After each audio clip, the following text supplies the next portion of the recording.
સુરતના ઓલપાડમાં minor canal ઉભરાઈ. ભાડું minor canal ઉભરાતા પાણીનો વેડફાટ થયો છે. કેનાલ ઉભરાતા લાખો લીટર પાણીનો વેડફાટ થઈ રહ્યો છે. કેનાલની આજુબાજુ સિંચાઈના પાણી ફરી વળ્યા છે. વધુ વિગત સાથે સંવાદદાતા નિલેશ પટેલ આપણી સાથે જોડાઈ ગયા છે. નિલેશ, એક તરફ પાણી માટે લોકો ટળવળતા હોય છે અને બીજી બાજુ આવી રીતે લાખો લીટર પાણીનો વેડફાટ થાય છે.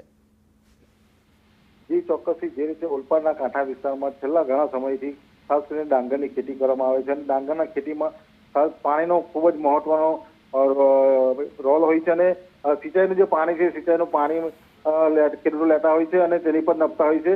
હાલમાં જ જે ઓલપાડ તાલુકાનો જે કાંઠા વિસ્તારનો જે ભાનુટ માઇનોર છે એ માઇનોરમાં પાણી ઉભરાયું હતું અને લાખો લીટર પાણીનો વેડફાટ થયો હતો. સિંચાઈ વિભાગની બેદરકારી સામે આવી રહી છે, કારણ કે કોકડી ગામથી અરિયા ગામ જે કેનાલ છે કેનાલમાં પાણી ઉભરાઈ રહ્યું છે.